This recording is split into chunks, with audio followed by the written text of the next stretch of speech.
Are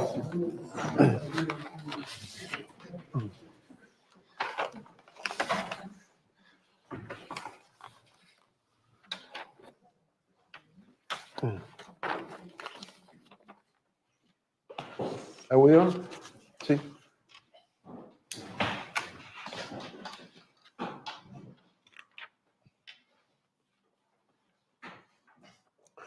Well, good evening, I guess, and many thanks for coming. It's a very bad day. It turned out exposed, but we didn't know when we organized it. We have a lot of competition from soccer and from other events, one in the British Embassy with an economics debate. So we won't have too many people in-house, but we will put it in the web, and I'm sure over time people will see it. So thanks, Tabli, for coming on such a bad day. The way we're going to do this is the following. Simon will talk for about half an hour, telling us the main ideas of his book. And then Bárbara and Miguel will have 10 minutes each to respond. And then we'll open a discussion between the three of them, and then with you too, if you want to join the discussion without any additional ceremony. Simon, the floor is yours. Okay. Thank you very much, Angel. Thank you to the two discussants in advance, and thank you all for coming and not watching football or going to the British Embassy. So this is a better class of joint. So I'm very happy to talk today, and I'm really grateful for the invitation, about the book that I and my old friend and colleague Saul Estrin wrote, The Connections World, The Future of Asian Capitalism, which came out at the end of last year.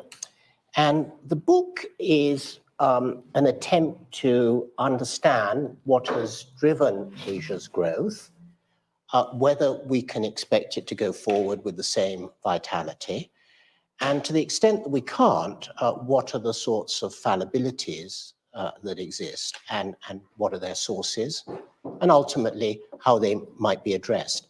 So there's quite a lot in there, and I'm going to probably have to go to quite a trot through the presentation.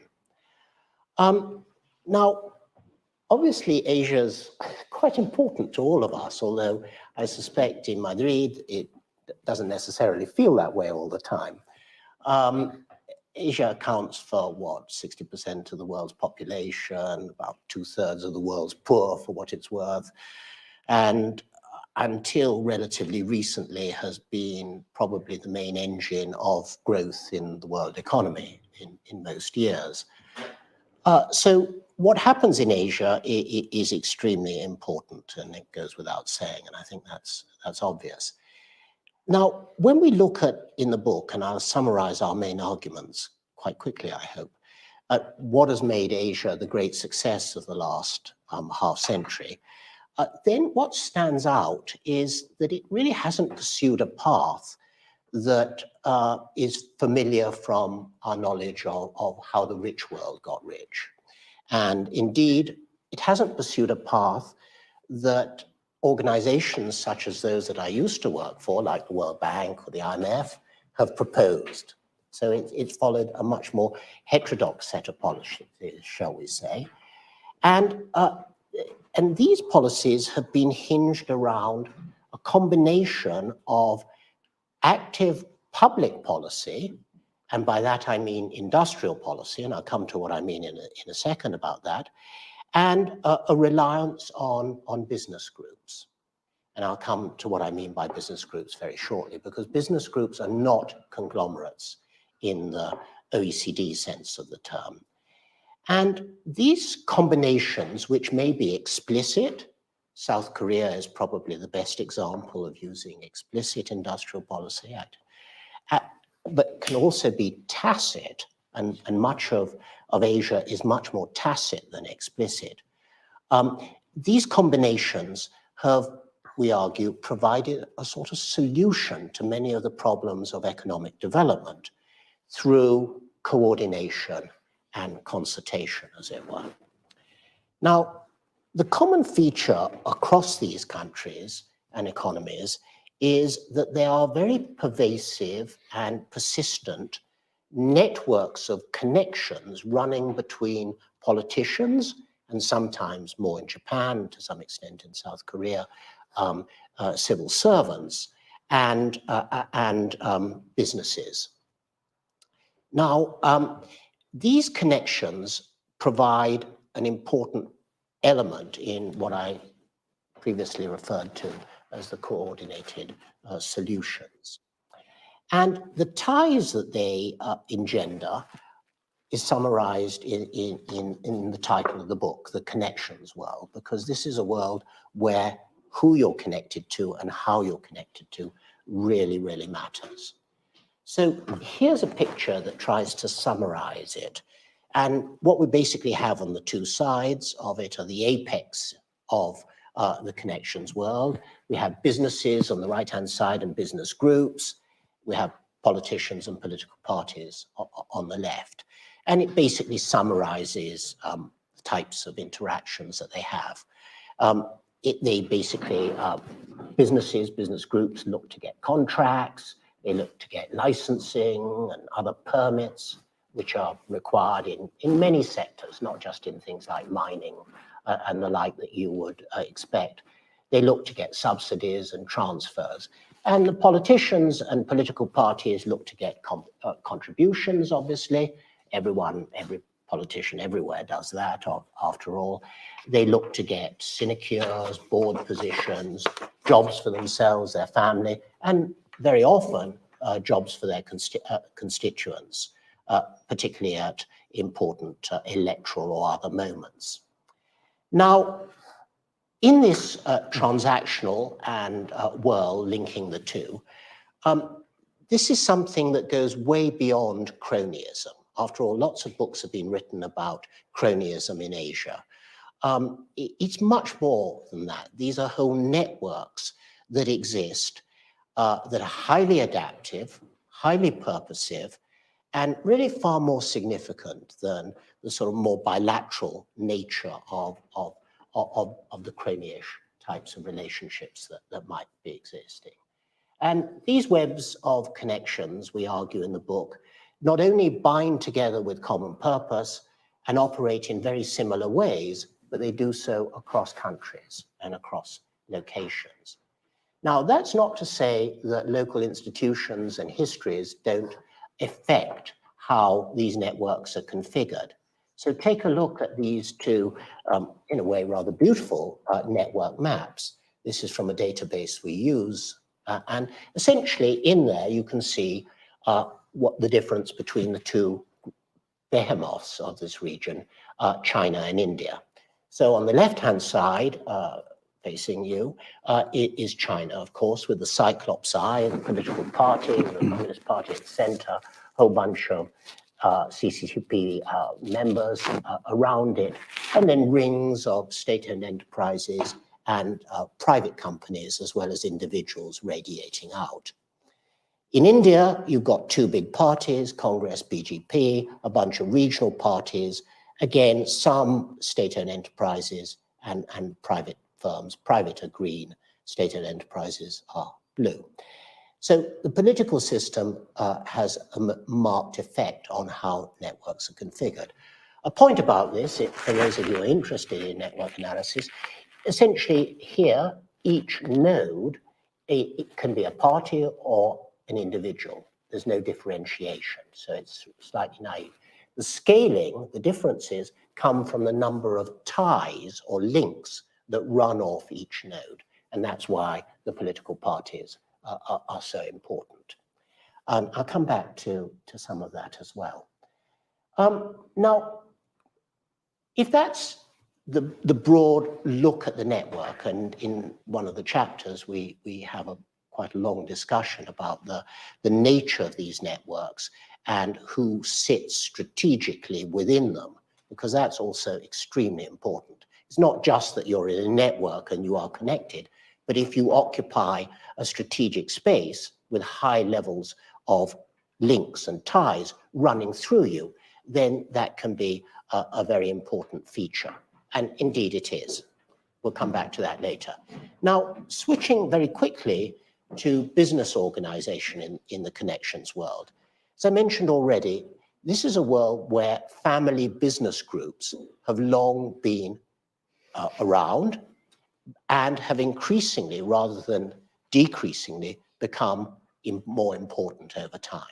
And that in itself raises some quite interesting issues. Now, what are these business groups? They're mostly family-based. They're often dynastic, several generations. They're very diversified. They don't just do one or two things. They often do 10, 12 things across sectors, across activities. They do things that most so-called Western companies would not normally try and think of doing because they would feel it would run outside their competence. And the final point I want to make is they hang around. They're highly persistent. So how are they organized? Well, essentially, they have pyramid-like structures, and these pyramids allow the owners, these families, to exert levels of control far in excess of the levels of ownership they actually normally have. And they basically ensure that minority shareholders are consistently and always disadvantaged. And these structures facilitate a lot of tunneling of resources across the groups and moving them around at the whim of the beneficial owners and directing parties.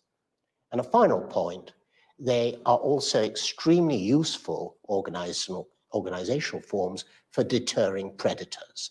Other businesses don't really know what they've got to acquire. They don't know what it will take to acquire them. They don't know what their contingent liabilities are. And politicians who might think that they don't like them anymore for one reason or the other, after all, businesses and politicians do fall out, they will find it very hard to predate on one particular bit because it's also linked. And that's an extremely important source of insurance and part of the reason for why they prevail. Now, in the economics literature, one of the reasons why business groups can come and persist is generally been the idea that they address missing markets or incomplete markets. So that may be a market for capital. So you set up a pocket bank, a captive bank. It may be a market for management. In other words, there's not enough skilled people around. And the prime example of that was the great Indian business group, Tata Sons, founded in the 19th century. In the last century, I beg your pardon, one of the best things they probably did for themselves was to set up their own internal management cadre.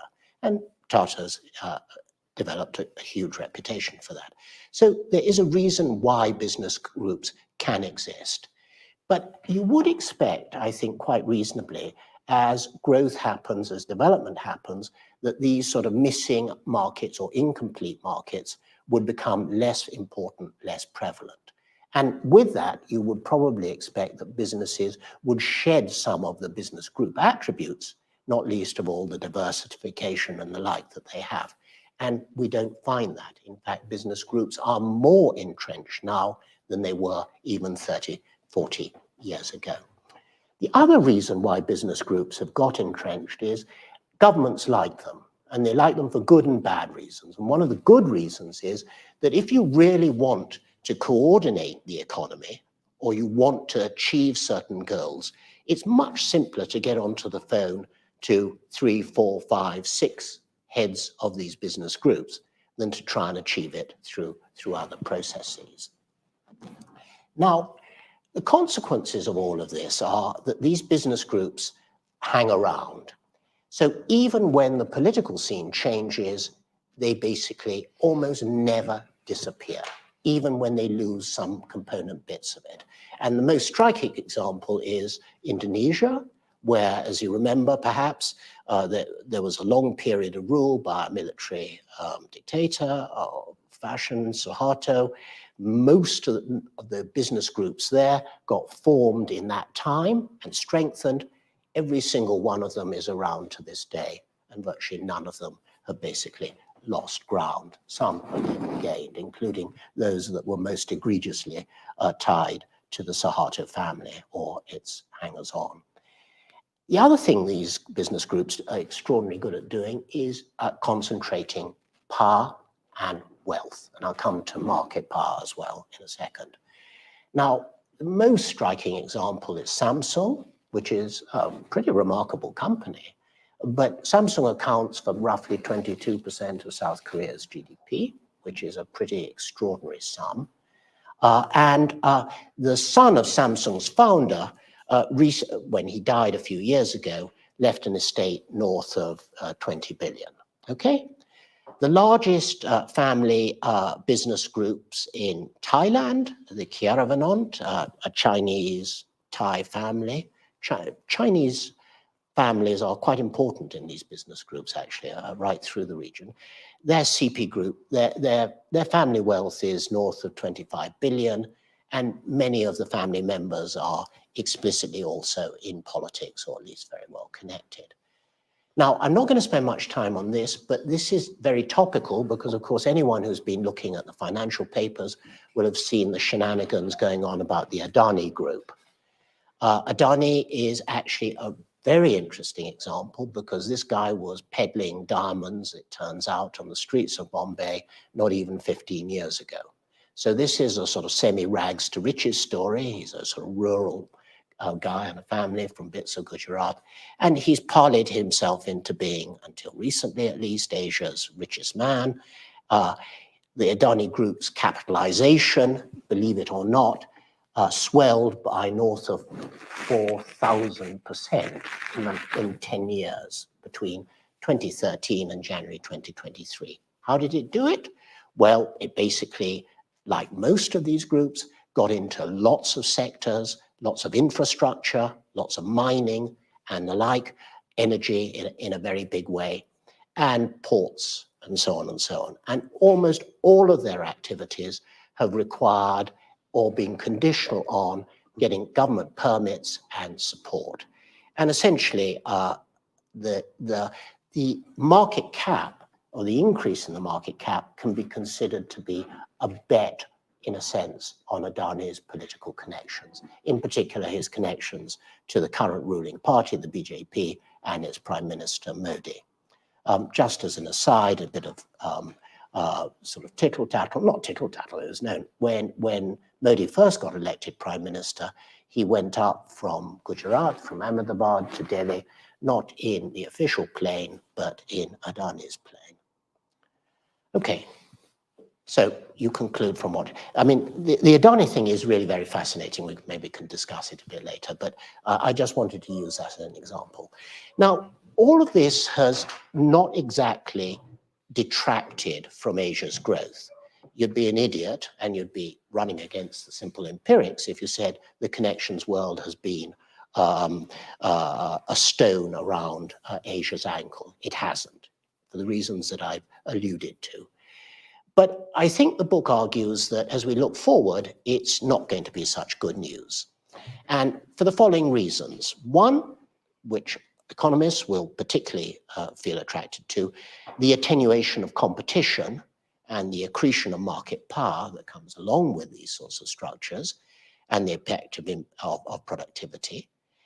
The accentuation at the same time of the dualism of these economies. Look, bear in mind that Asia is really still highly dualistic. It's rather like Arthur Lewis's old models of two sectors. There basically are massive informal economies which account for most people and most activities. And then there are small, often highly productive, highly successful formal economies based not just on the public sector, but on these business groups and other private firms, including foreign firms. And by the way, that is as true of China and Vietnam as it is of India or Bangladesh or Pakistan. And this means that the arrangements, this dualistic arrangement in capital and in labor markets as well, is ultimately a drag on the economy and ensures that productivity growth, which we document in the book, has actually been quite unimpressive in Asia. And the final point I want to emphasize here is that this sort of structure is really not very promising for innovation. And that is where Asia's growth is going to have to be driven in the future. I'll come back to that very quickly in a minute. Look at competition now. Now, the reasons why competition can get attenuated. I'm not going to spend too much time on. Rather just say that business groups are highly adept at building market share and concentration. And just look at these pictures. Now, these are concentration ratios. They are on the left-hand side, the 5 largest listed and unlisted firms, their revenues relative to GDP. On the right-hand side, the 10 largest listed and unlisted. And these are for 2018. Now, as a point of reference, in the US, where we know there's lots of market power, but it's in a sense segregated in particular sectors, tech and the like. Essentially, the market, the concentration ratios, whether for 5 or 10, are between 3 and 4% of GDP. In Vietnam, believe it or not, this is between 30 and 40%. And it is also extremely high in South Korea, as you would have already surmised, Thailand and the like. And even in India and China, it is around 15%. So the 10 largest companies in India and China, their revenues amount to about 10%, about 15% of Indian and Chinese GDP. And some further work that I'm doing with Saul and Naveen Thomas from one of the Indian universities on India, we find that using more recent data, more disaggregated data, that actually even underestimates it. So the Indian share of the top 15 companies, private companies, so putting out all the public sector companies that are in that group, is now approaching 20%. And that is an enormously sharp rise over the last 20 years. Now, employment, I've already made the point, so I'm going to move quickly past that. And I'm going to get to innovation, because this is really where the future lies. So there have been lots of debates about what's driven Asian growth, whether it's been through productivity, remember Krugman and others debated that, or whether it's been through extensive growth, in other words, applications of more capital and labor and the like. And I think those debates pretty much got settled to the extent that we decided that most of Asian growth was driven by more capital, more labor, extensive growth. But the margins for extensive growth are narrowing, if not eliminated. And the clearest example, of course, in the last few years has been China, as basically the transfer of labor out of the rural sector, and all of that has become a thing of the past. Wages have risen, and now China's demographics have gone into reverse. So the long and the short of it is, in the major Asian economies, and here, by the way, the book really is talking about middle-income Asia, not lower income. It's not really talking about Nepal, Laos, Cambodia, those countries. In these places, innovation is going to have to be the future. Now, are business groups good for innovation? Well, here in this slide, basically put up the fact that it's ambiguous. There are reasons for thinking they can be good. I'm not saying by any means that these are bad, but there are also reasons for thinking that they can act against innovation, whether because of market power, rent seeking, or whether because of limits to entry and exit, the sort of churning that is so important in driving innovation in most dynamic economies. Now, our evidence, and evidence we produce in the book and in some background papers, research articles, suggests that actually the business groups themselves are normally quite innovative.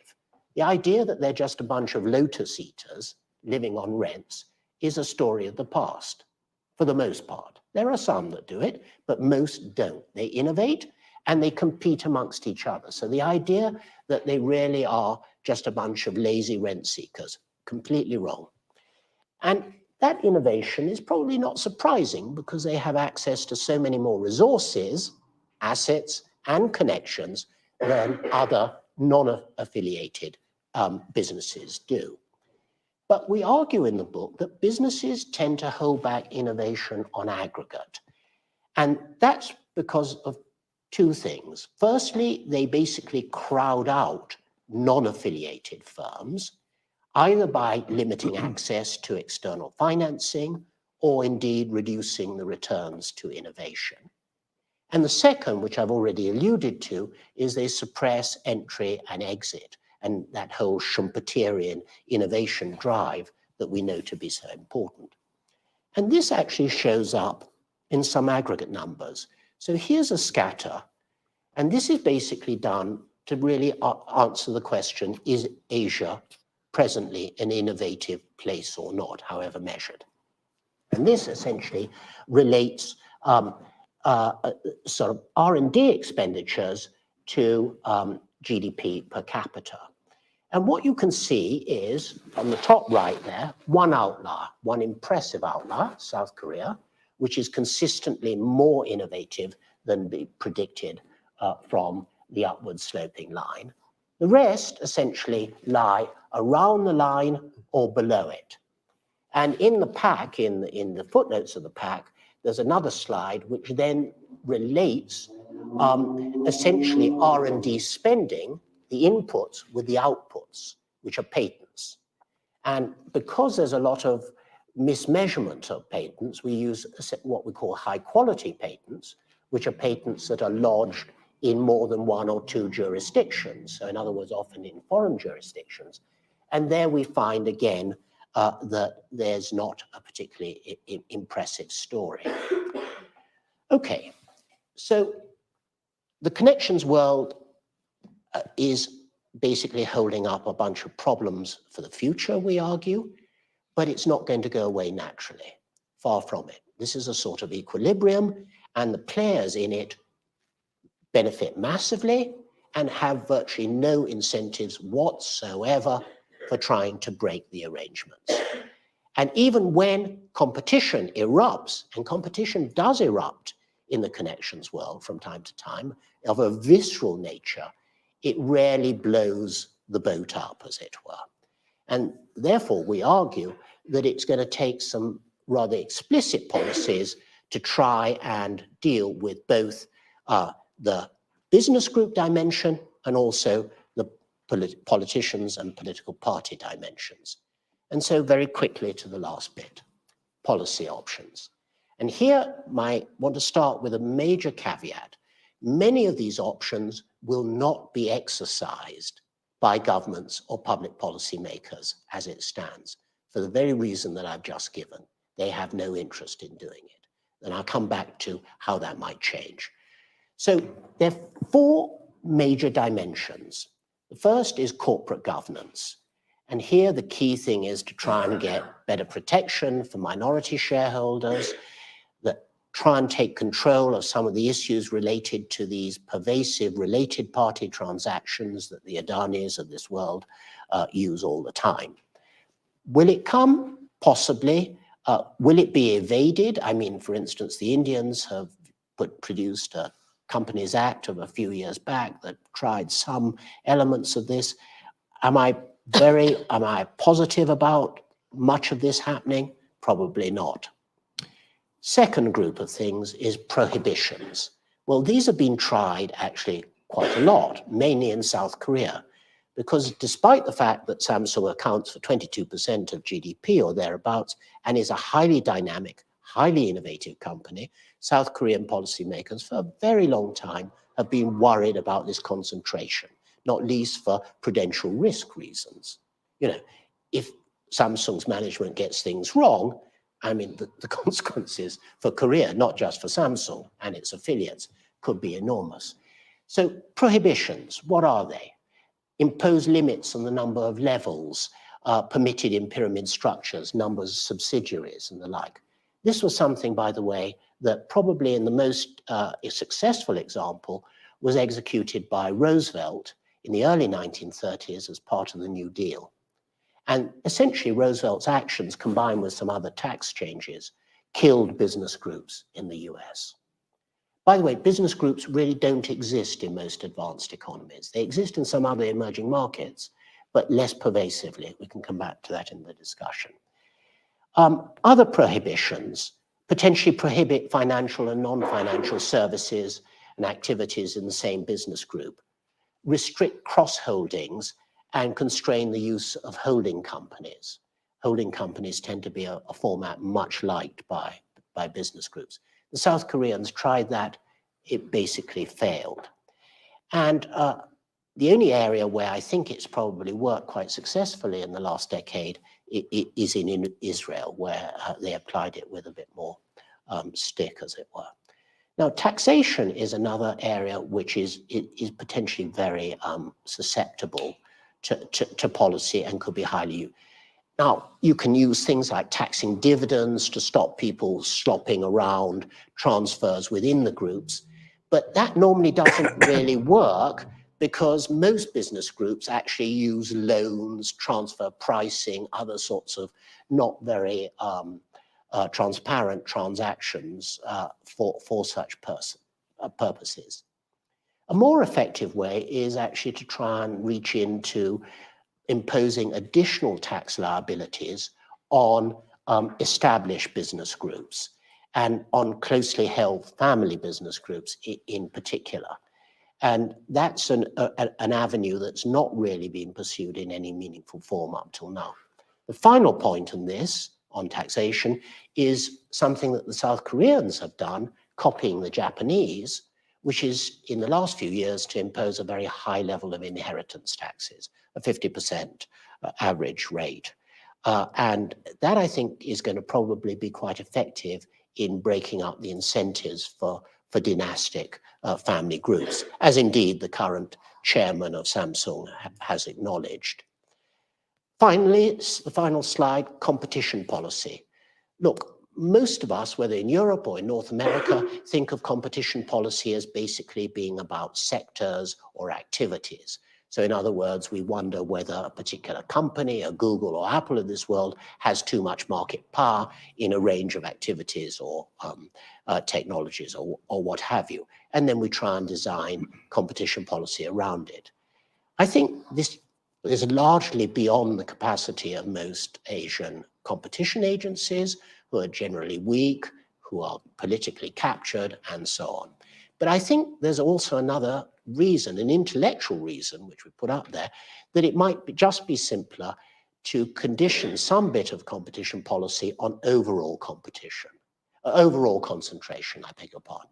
So if you have those high concentration ratios that I put up there, then that can become an explicit focus for competition policy. And the final point, which is perhaps the hardest of all, is try and moving to greater transparency on the politicians' political end. And there, by and large, you know, I don't believe, in the book we had the discussion, if I remember right, there's not a single Asian country where there are meaningful asset or income declarations that are required of politicians. Now, even if there were, how many of them would actually post honest responses? That's another matter, but they haven't even started. So there's an awful lot of scope for moving. Okay, so let me end in a few words. Asian capitalism is incredibly vibrant, successful, has been based a lot on connections. It's leading to market structures that I think, looking forward, will be antithetical to these economies continuing along the same sort of trajectory. And by holding back competition, by leading to sort of plutocratic, oligarchic type regimes, and unless they are addressed, I think Asia in general, or Asian capitalism, will be running into problems. Thank you very much. I hope that's not. Thank you, Simon. I was in such a hurry to get started that I forgot to introduce the speakers. So I will try to amend my mistake now. Simon is the managing partner of Altura Partners, an advisory firm, and he teaches, at least occasionally, at IE Business School, right? Yeah. And he has long experience with this business sector and Asia. Bárbara is the head of public policies, research, and institutional relations of Santander. And in a previous life, she used to work for Google in East Asia. She worked out of Singapore and Hong Kong, and that's what made me think that she would be a very good person to comment on this, because she has first-hand experience of business life in those countries. Miguel is a professor at Complutense, and also he has worked in the private sector at a large bank, and he has dabbled into politics as head of the Prime Minister's Economics Office and as Minister for Industry. So he also has a good combination of experiences and perspectives to sort of evaluate Simon's thesis that this sort of combination has worked very well in the past, but might not work so well in the future. So we'll give Bárbara first, and then Miguel 10 minutes to comment on the book, and then we'll open a discussion between the three of them, and then you can join if you want. Okay, well, thank you very much, and thanks to all of you to be here today with us, and thanks for the invitation, Angel. A few comments based on my personal experience after 8 years in Asia. I fully agree with, of course, and your comments are, and your book is based on deep research, but it is very true that relations are at the core of the Asia culture, right? Then what is underneath all of this is a strong culture that the way that they connect is, or the way that they interact in business, it's all based on personal relations and networks, right? And not just within their country. Let me put an example. In Google, we used to, there was a lot of people from all nationalities, but a lot of people from India, right? And you can observe how they build their own networks within, the company, right? And that's the way that they interact among each other, and that's the way that they connect and they do business, or they do develop their own role within a multinational that in this case was a US multinational. Then it's deeply into their culture. That's number one. Number two, people that belong to these business groups are highly admired by their citizens, right? It's not that because they are connected with the government or they have benefits coming from those deep connections and relations, people hate them or are against them, and then the government feels a lot of pressure and they need to act. It's the other way around, right? They are admired, and it's basically they are role models, right? Some of the families that you mentioned, like in India, right? That is a great example. And others, I mean, this is what people want to be, right? Sure. And then this is important because that's why, the government does not feel any pressure to change the ecosystem or the status quo, right? Why they admire, I mean, I think it's important also to mention that they bring a lot of prosperity and they bring jobs and they bring, growth, and this is important, right? That's why they are seen in a positive way and not in a negative way as, companies that they are doing nothing and receiving all kind of benefits from the government. And I think that these two things are also relevant to understand what is underneath.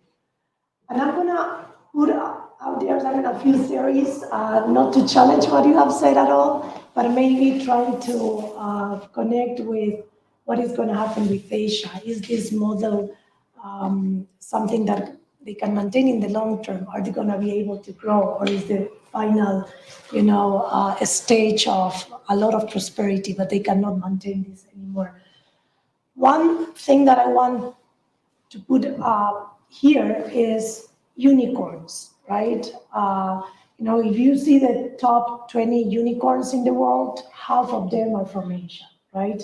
And that doesn't mean that all of them belongs to these business groups. Most of them, they do not belong to this business group and are huge companies that has brought a lot of innovation, a lot of technology. I can mention Gojek, for example, or Tokopedia, or Grab, that, by the way, they took operations from Uber, and Uber left Southeast Asia, or I can Ali Group, Ali Cloud, Ali Group, or Alibaba, that is all the same thing.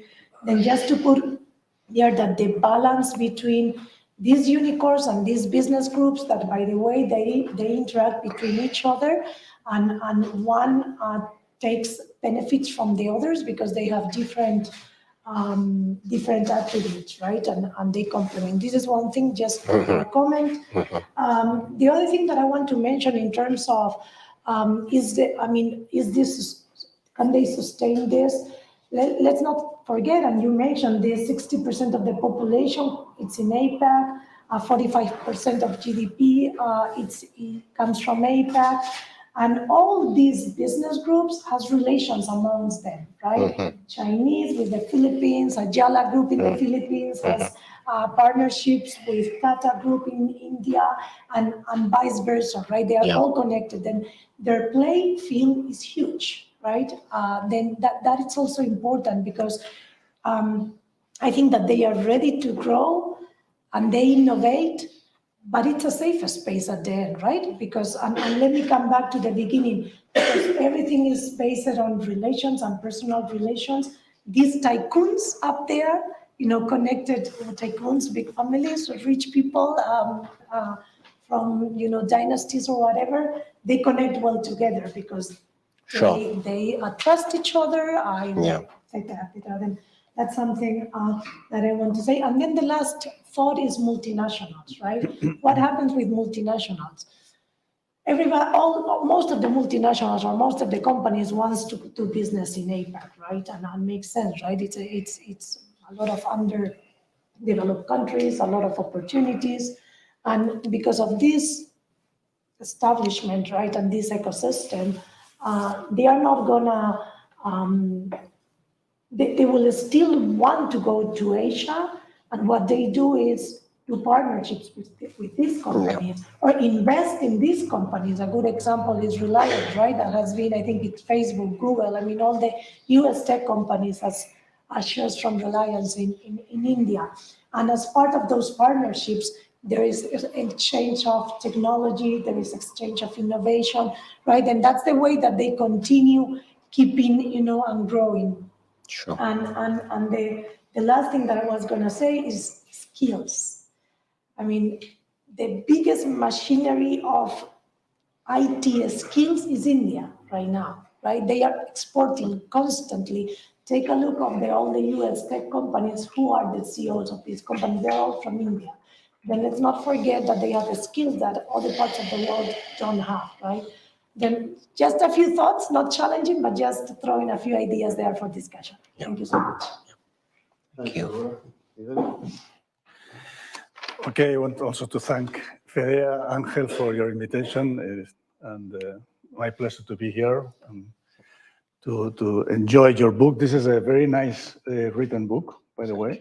It has a very rich English language, which was challenging for me. Minnesota, I'm a farmer almost.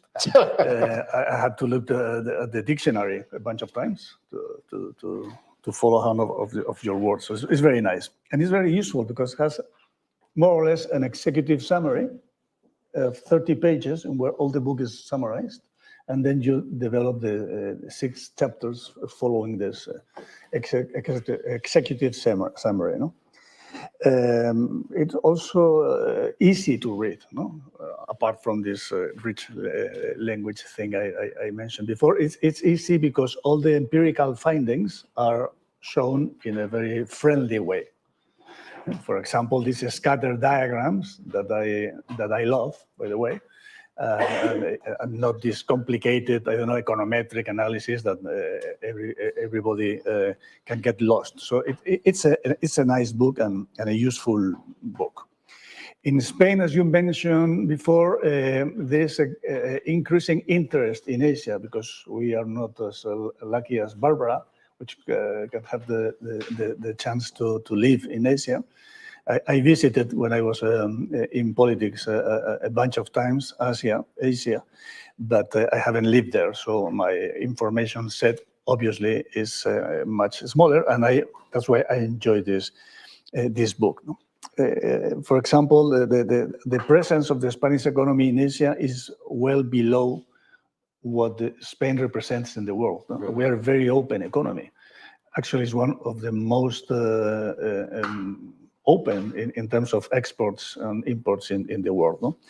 But when we arrived in the government, in office, in the prime minister office in 2004, Spain exported more to Andorra than to China, which is something you laugh, and it's we didn't laugh, we almost cried. No? But this gives you the idea of how far behind we lag regarding Asia and how important are these type of contributions. And I'm not going to go chapter by chapter. I'm going to focus on the overall picture, and I think that this is a very good analysis of what we can call the institutional factors approach to economic growth that we teach in economics university, which are very hard to measure. These institutional factors, we know that they are very important, but it is not easy. We don't have a metric for these institutional factors, right? And this that you have described, the connection between family and politics, and political links, which is also very, very interesting.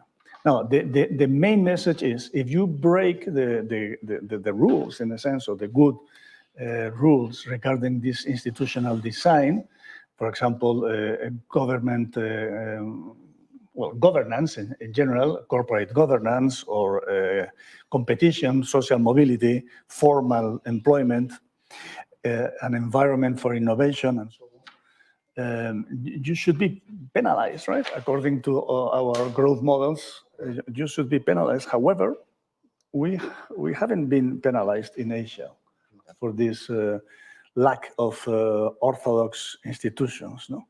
So it resembles to me like a person that goes to the doctor and the doctor says, you have to have a diet and good habits.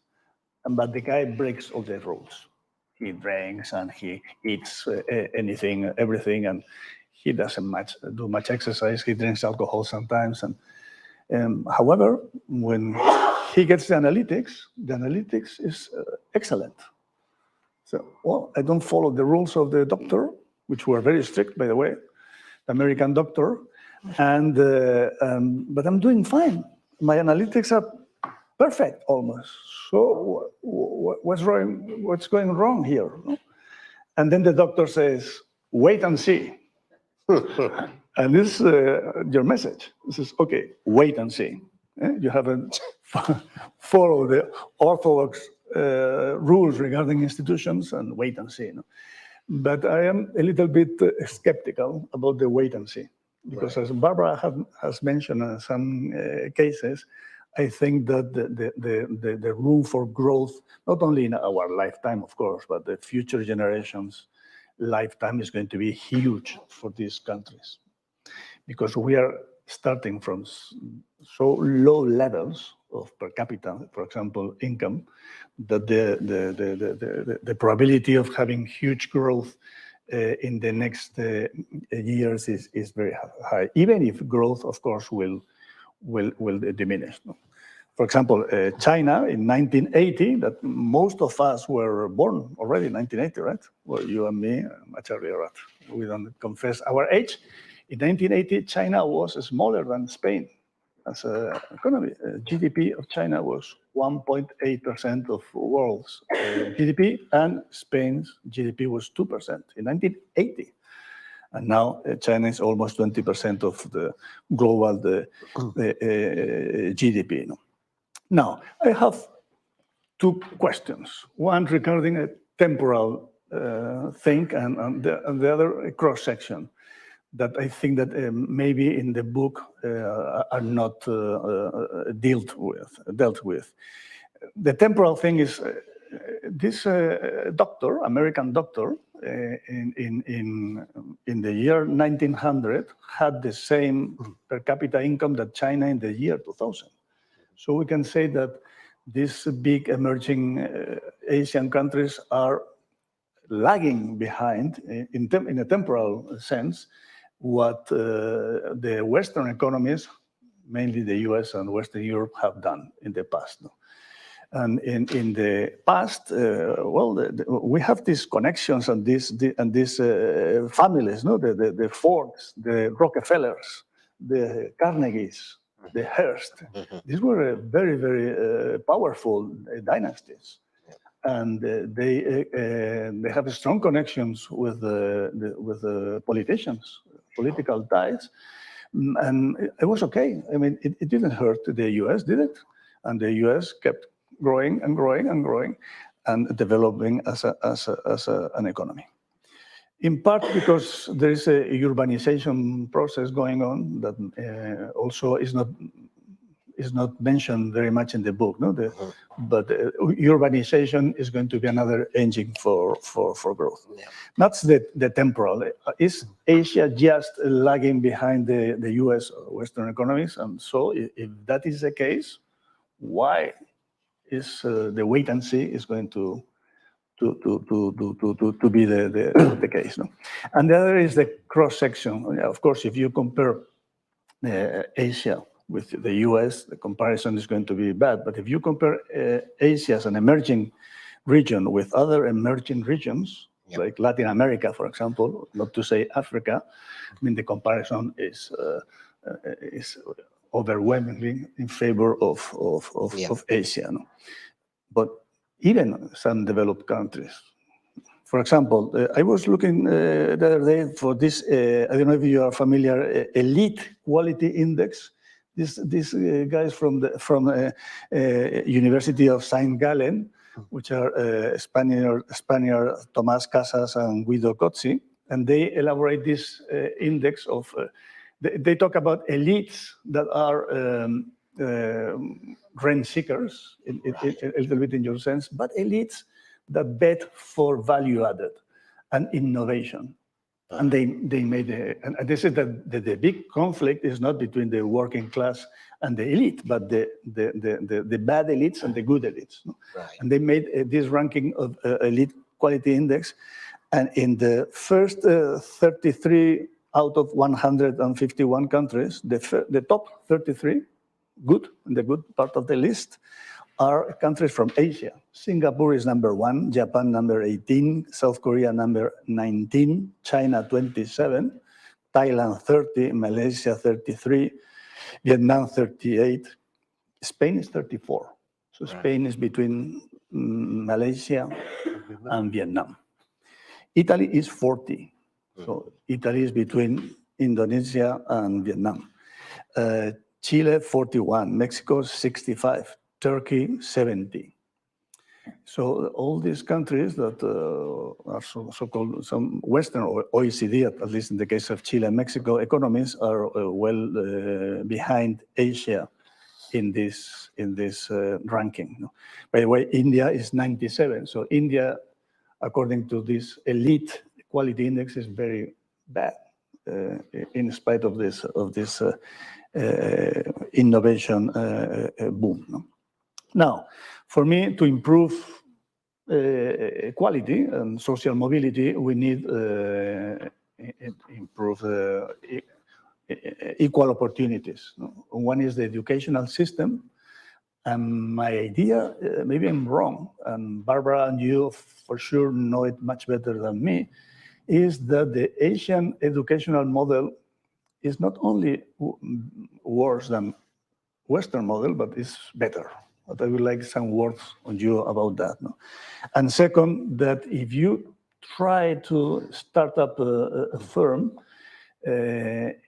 of course, if you, at least in Spain, and I don't know if other European countries, if you don't have the support of your family, it will be very hard to start because you cannot risk to have a failure.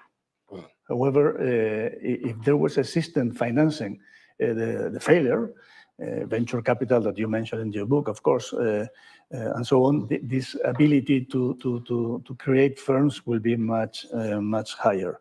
In that sense, this venture capital financing system, I'm not sure that is worse in Asia than in at least in Europe. And finally, and I promise this is the end, I am also skeptical about this measurement of the size relative to own GDP. Mm-hmm. Because if you're a global company, This is what I call the European mistake, by the way. No? Yeah. If you're a global economy, you should measure your size relative to the global market. That will tell you if you are big or not.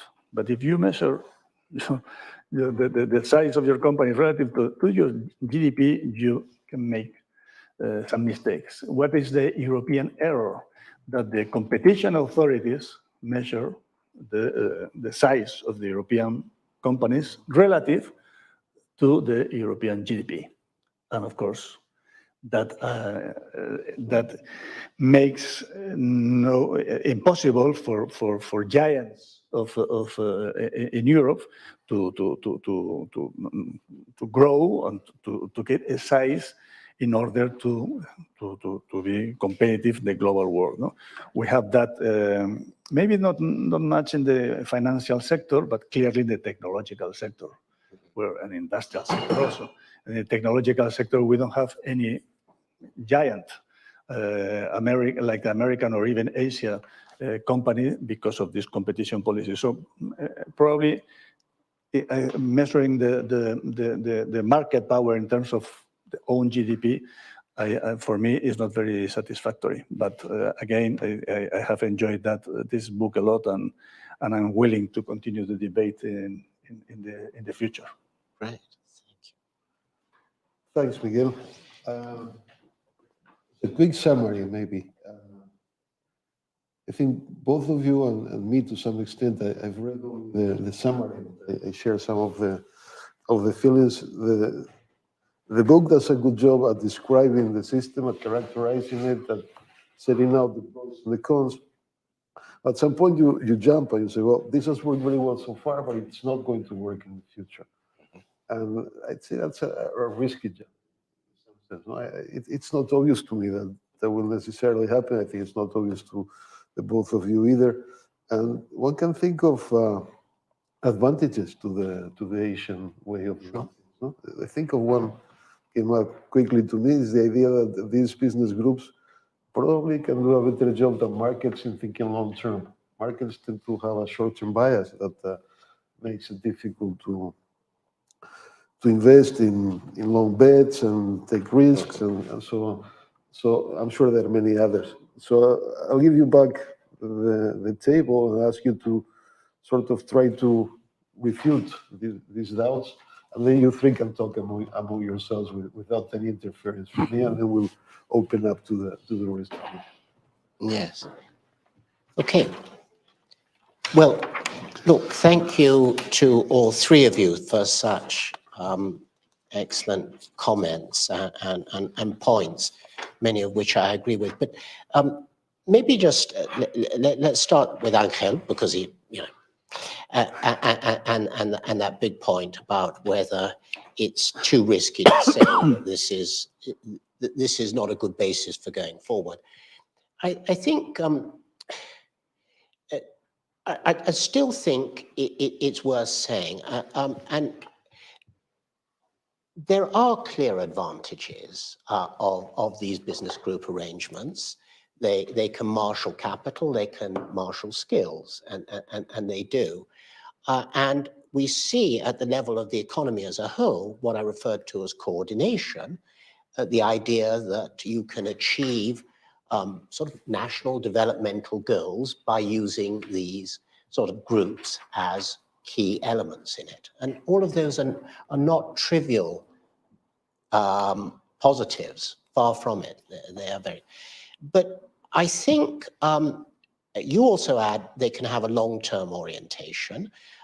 That's true, particularly if you look at it in terms of their relative addiction to equity prices and to equity participation, because most of these, when they are listed in markets that are, well, often highly illiquid and thin in the first place. And so you don't have this hypersensitivity to short-run movements. Point taken. Having said that, what the book tries to pick up on is that you can have all of these things, but they tend to come with some attributes that are much less attractive. And they're not just simply about governance and transparency, although that is important, but they're also about the efficiency of their decision making. Now, when politicians and business groups come to decide what the future asset allocation of a country should be, say in infrastructure, which is the big debate in India right now, do we really think that that's going to be a very effective or efficient way of allocating resources? I'm not at all sure. It may be effective in the sense that you can get Adani or Ambani or some of these other groups to execute large-scale projects, even quite efficiently or quickly, certainly. But do they pass scrutiny in terms of cost effectiveness? Do they pass scrutiny in terms of resource allocation? Would we? Sorry? Would we pass the test in the UK and Spain? Possibly not, but at least we might make an attempt at trying to pass the test, and that might in itself be an advantage. Having said that, I think one reason this comes out as looking better is that the counterfactual is often put up as what was done in the past. And what was done in the past was that states basically said, okay, we'll allocate big projects to the state sector and execute them through public sector organizations. And by and large, that was a hopeless disaster and an awful lot of wasted resources. Relative to that, having Adani do your infrastructure is a damn sight more efficient. There is no doubt about it. Is it more efficient than having competitive tendering with oversight? It seems to me probably not. So I think we should not overstate the benefits while recognizing that these are quite important. And this brings me to the point that Miguel made, which is very important. He doesn't quite like that we measure these guys up in terms of domestic GDP. And that's a good point. It would be a particularly good point if these groups were highly internationalized. Mm-hmm. Now, some of them are, and some of them are becoming much more internationalized, often in concert with other multinationals or other business groups in the region. You're absolutely right about that. But the reality is that most of these business groups derive the overwhelming bulk of their revenues from domestic activities, and often a very significant part of their revenues from activities that involve government contracts.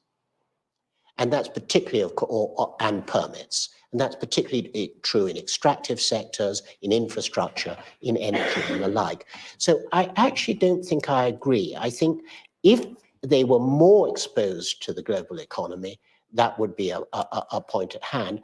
But actually, for most of them, they really are largely exposed to their national economies. Now, there is one example that stands out, a counterexample, which is South Korea.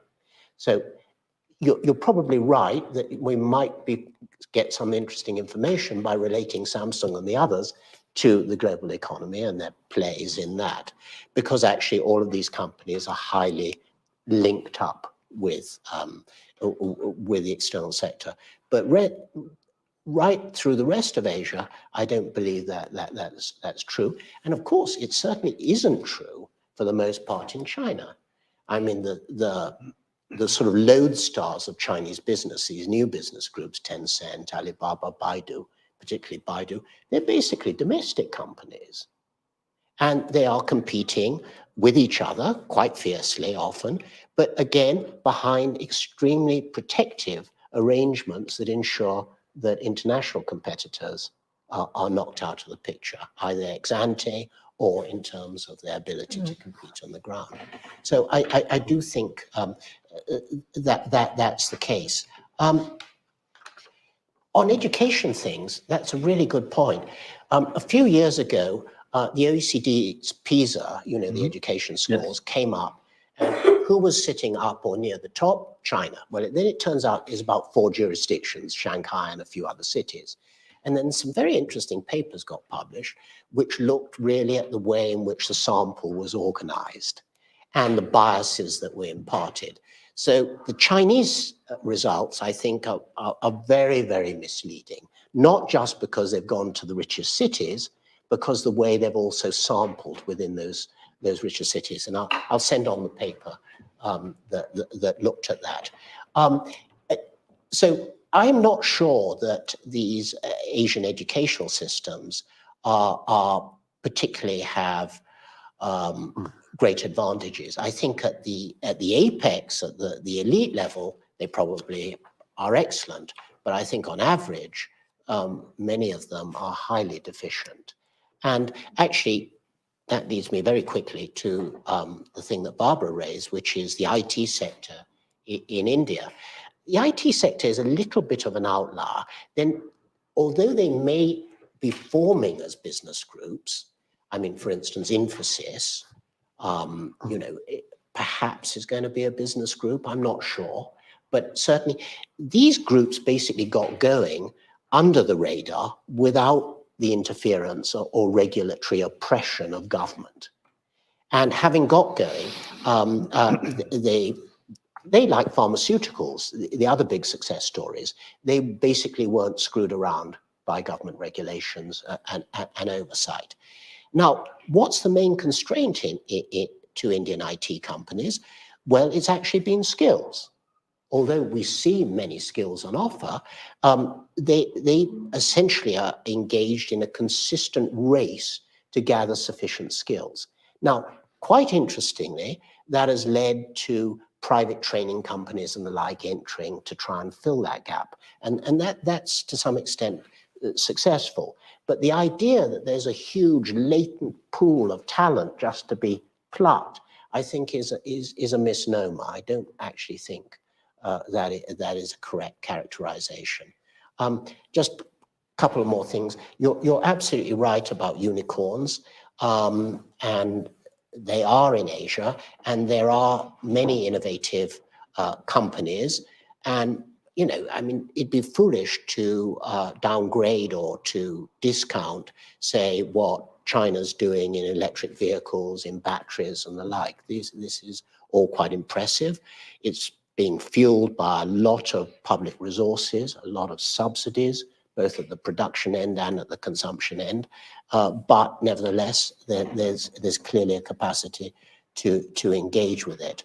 But I sort of feel that there is a great big literature out there, or whether journalistic or academic, that says China is the new innovation hub of the world.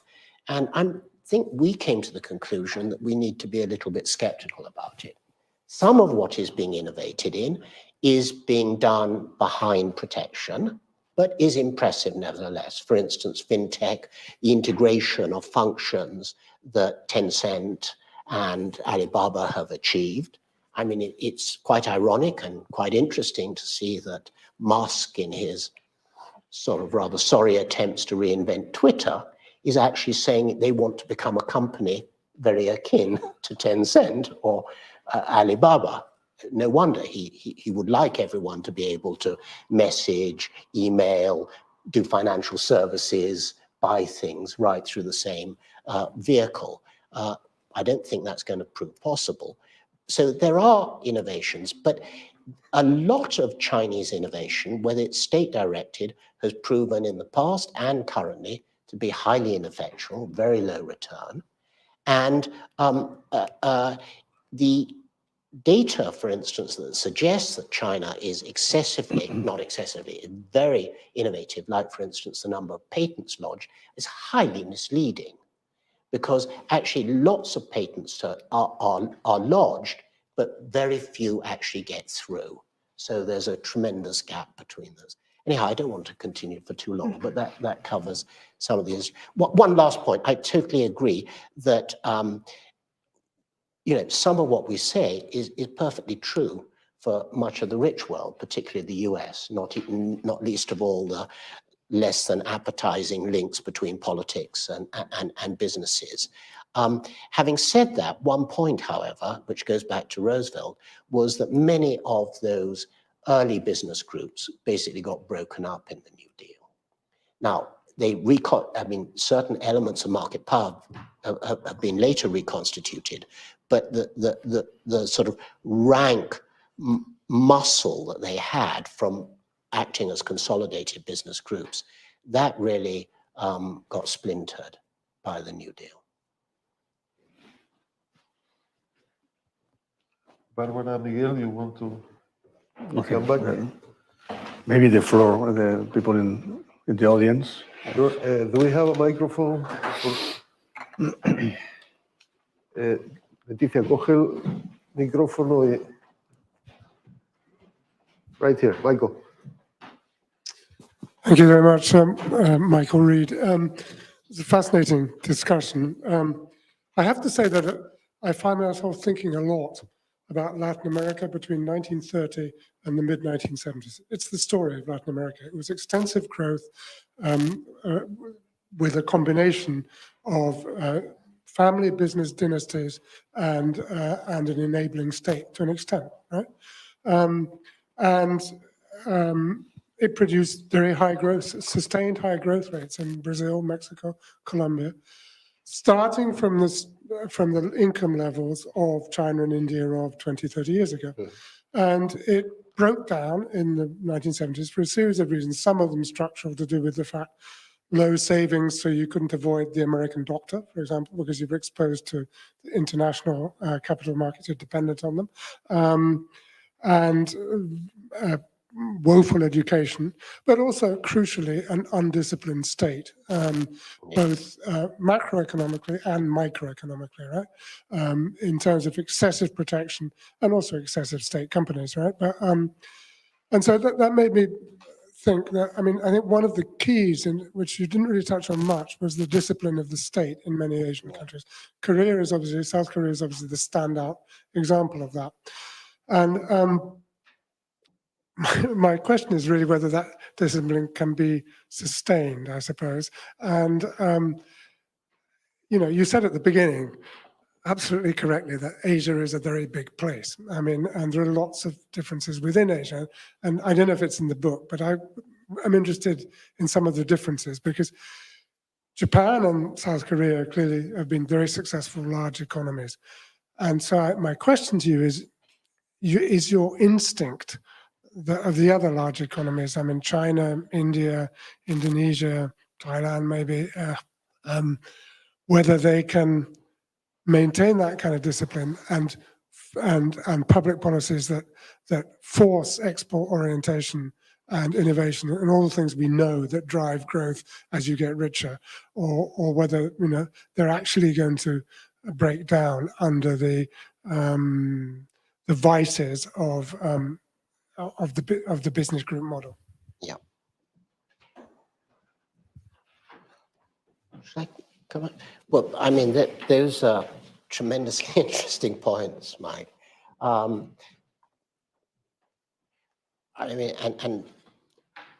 really fascinating.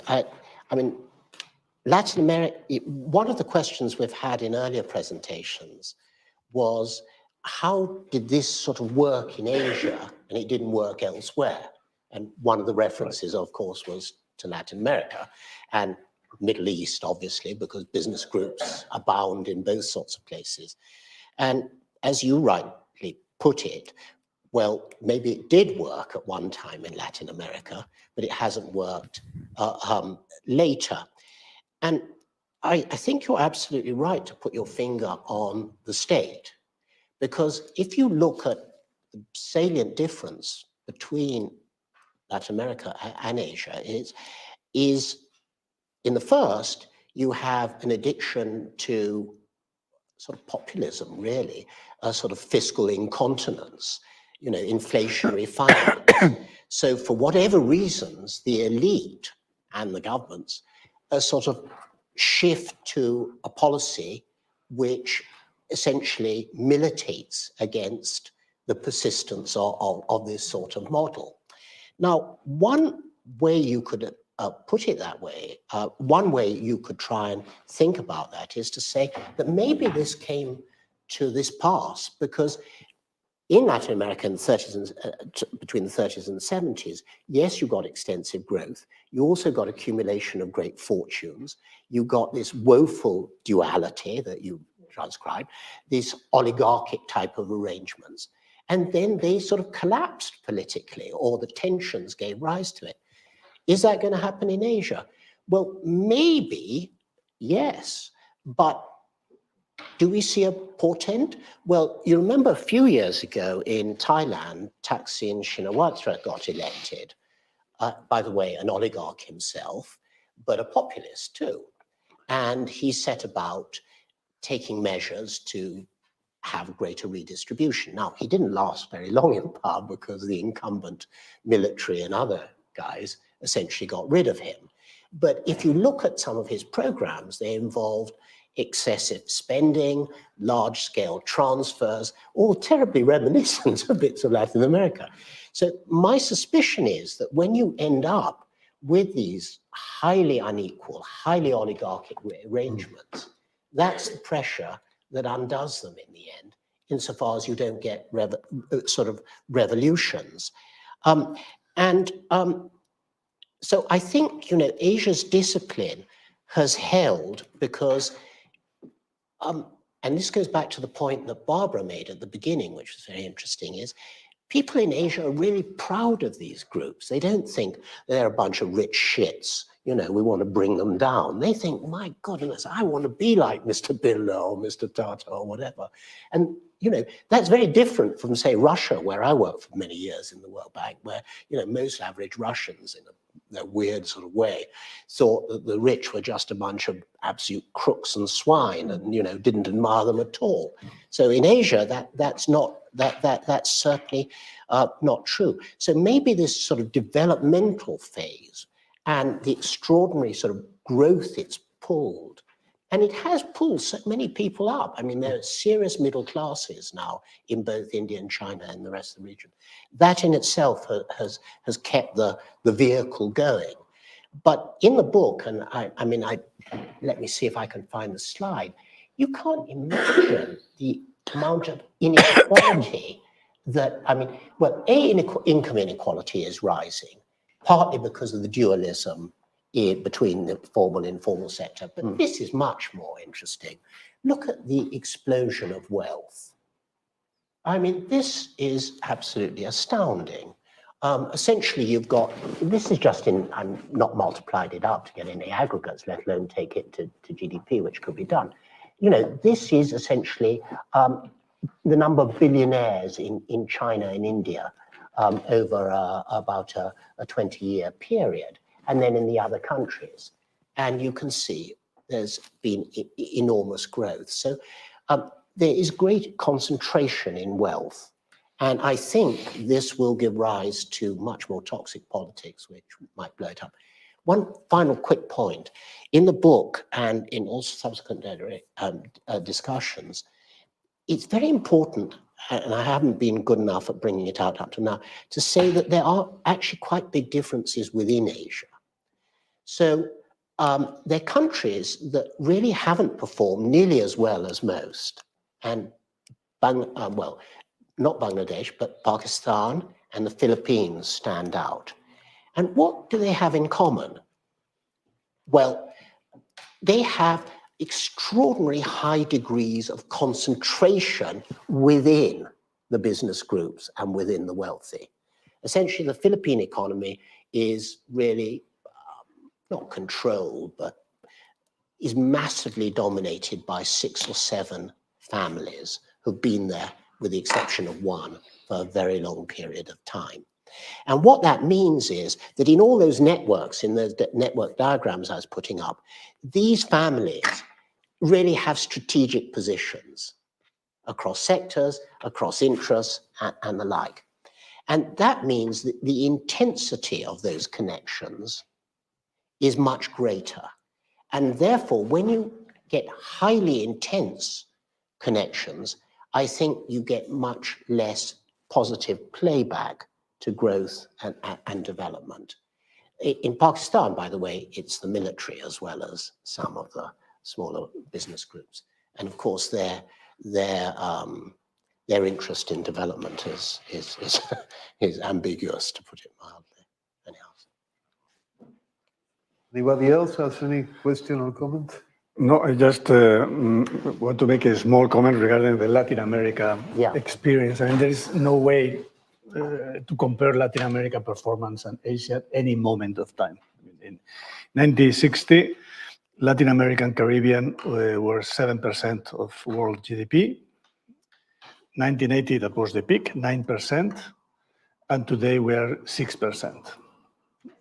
So there is no Latin American miracle at all. I mean, Asia, we are talking. Well, I'm taking 1960. But I mean, if you get to 7% of world GDP, almost at the peak, that is not a miracle, right? That's very, very poor, because Asia is coming from being 4% of GDP. Asia, meaning China and Eastern Asia, 4% of GDP in 1960 to 30% of GDP now. Well, so I mean, and there is so my question is, would you recommend Latin America to copy these countries? I would. Not the whole package, of course, not only the business groups and all the connections with politics, which is the bad part. No? The whole package: a good savings rate, a good investment rate, a good education model, a good innovation model, and so on. I will strongly recommend Africa, which is Africa is flat in 3% of world GDP, by the way, and Latin America, which is declining share of GDP, to copy these Asian models, Eastern Asian model, but the whole thing, the whole package, not the bad part, of course, that you mentioned in the book. And I think that's it's very, very interesting. No? But the whole package, I think, is clearly better for Latin America than the current model. I don't know if you agree with this or disagree.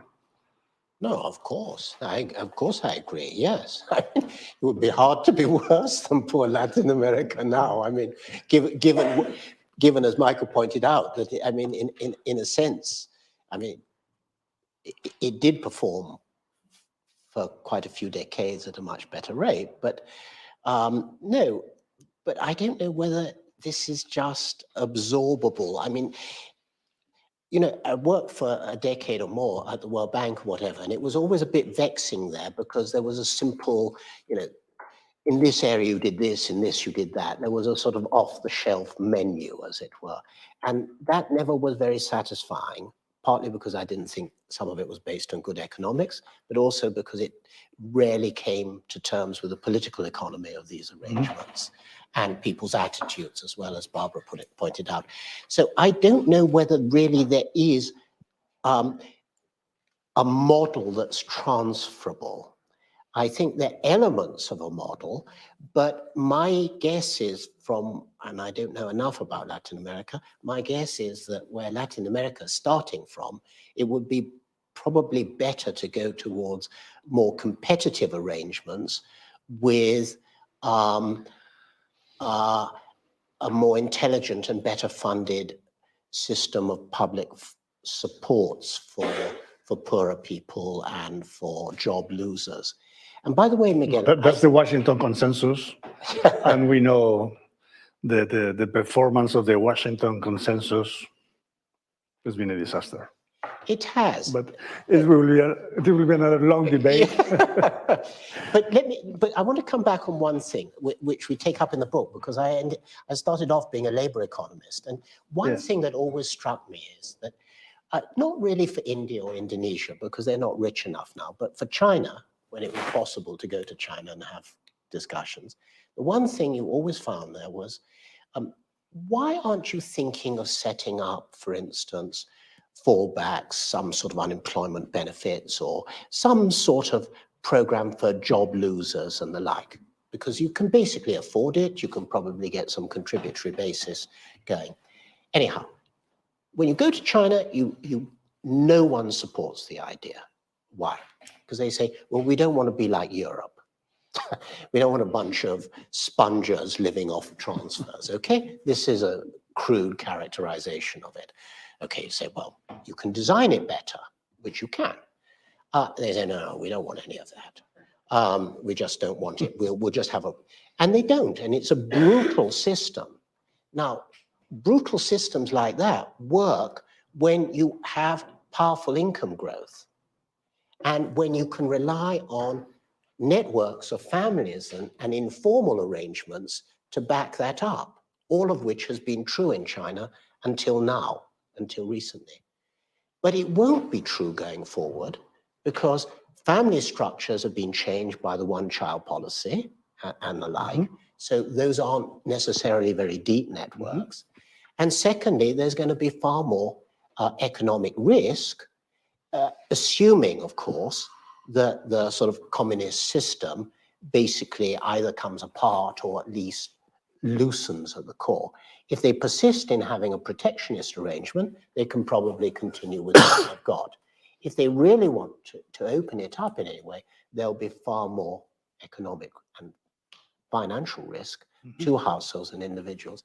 And then, but one of the reasons I don't think that they're interested in moving to such systems is that they much prefer the discretionary nature of job creation, handouts, trading that come from the connections world. And that in itself is also a barrier, I think, to rational policy. If I can say something related with the difference between, because we are talking about Asia to simplify a little bit, but Sure. To be honest, the difference between countries is huge, as we all know. Then you have underdeveloped countries, you have very developed countries, you have India and China that are their own thing. But if we look at these countries from a public policy point of view, that it's also a little bit connected with how disciplined they are and how the establishment looks like and their politics looks like.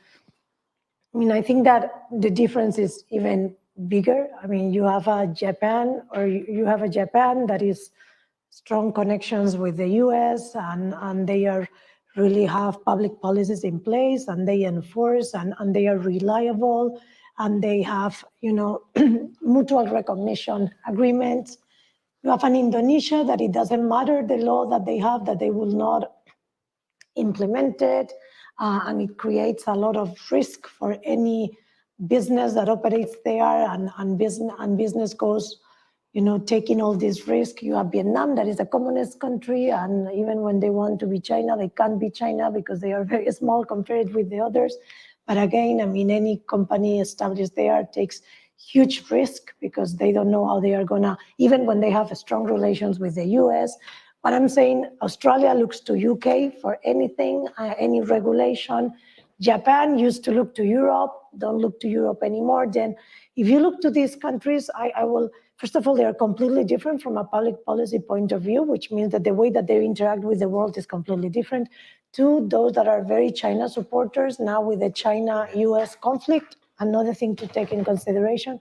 I think that this is an important one, and you see the tensions, right, when of course we have Taiwan there too. Let's not forget about this. But something that I want to mention, I hope I didn't lose my idea here. Yeah, something that I want to mention is when I moved to APAC 8 years ago, I came back just 6 months ago, but 8 years ago, a lot of these countries were looking to the Europe and the US to copy-paste regulation. I was very, I mean, this is my first shock when I moved, because I say, why these countries that they are so different are trying to emulate what US and Europe are doing, that I don't think, I mean, these countries needs to grow a little bit wild, right? Not with a strict public policies in place. In the last 4 years, they stopped looking to Europe and the US. I mean, I think that they strongly believe that they can build their own policy framework. And another thought to share, or another observation, is a lot of them, I mean, especially I will point to Indonesia and India. Of course, China was already there. They are extremely protectionist, and they are implementing regulation to truly discriminate against multinationals. I mean, they don't do it in an explicit way, but it's very clear that they are doing this. And by the way, Korea is the most closest market in APAC in terms of regulation, because de facto, they don't allow multinationals to compete in some specific sectors based on their security regulation that, as you know, because they are so scared about North Korea, I mean, they have a strong security regulation in place, and they don't allow a lot of companies to run specific products and services because of this. Then, you know, they are completely different. They are moving in completely different directions, and they are highly influenced by geopolitics too. Sure. And that's, Well, actually, I think I agree with everything you said. I mean, there's I mean, really very good points. You're absolutely right. I mean, wherever you go around Asia, basically they're not looking at some model. They're certainly not looking to Washington anymore, and that's probably a thoroughly good thing. I mean, after all, and their models are fairly heterogeneous. They have these national developmental goals, but you're absolutely right that one common element, and it cuts across political systems, is they tend to be quite protectionist. And it doesn't mean necessarily having explicit trade barriers. It may be non-tariff barriers that are used, you know, discretion in rules, in implementation. You know, it's no accident that Ambani's movement into mobile commerce and other forms of trading in India will probably will certainly dominate Walmart, Amazon, and others. And that's because of both the implicit and explicit forms of protectionism. So I completely agree with that. Can I just one quick question based on your experience on India? I would like to know whether you have some data, or you can tell us whether this concentration of business power and the ties with politics have influenced in recent years the public policies, Moody's public policies, rather than in the past. Yeah, well, that's a very good question. Actually, in about a couple of months, we'll have another sort of academic paper, which is looking at measuring market power in India across these business groups. But one thing that stands out is that the major groups, Ambani and Reliance are probably the most stark example, have been extraordinarily effective at leveraging public policy to their advantage. Firstly, by getting, for instance, licenses for what was 3G.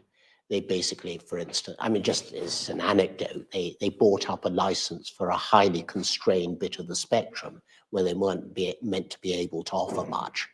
And then they translated it through regulatory suasion, shall we say, into a full license. And now they're basically, with Bharti Airtel, one of the major players in that space.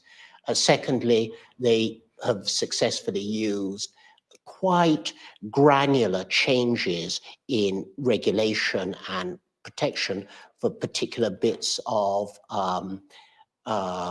manufacturing to gain market share, and often very sharply indeed. So I think there's no shortage of cases where one or other of these business groups have been able to translate this into advantage. But it's nothing like as concentrated or as grotesque, as it were, as what happens in the Philippines, which is one reason why probably India is more successful. Miguel, you wanted to say something? I wanted to end with a bet. Okay.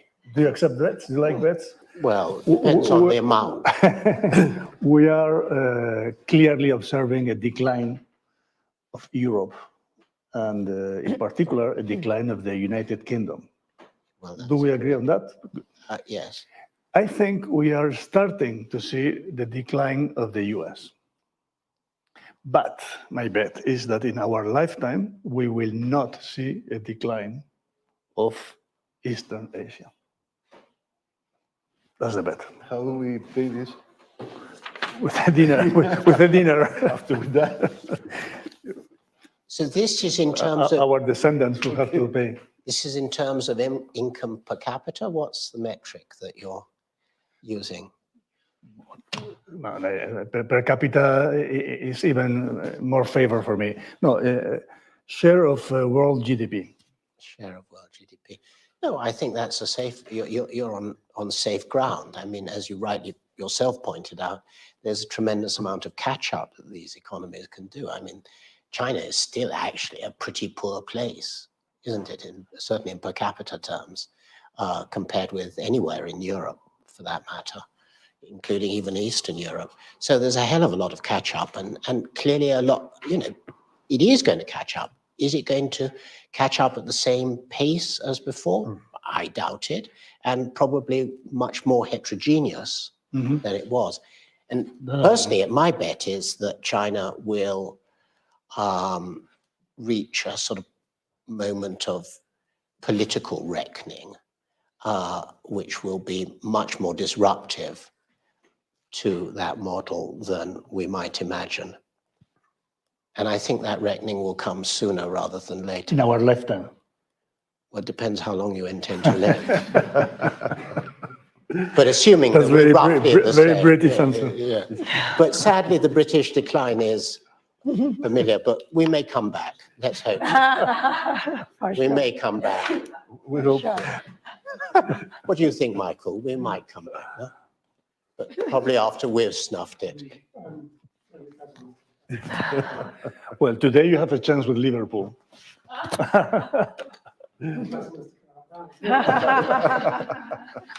Well, thanks everybody for coming. Thank you three for a very interesting discussion.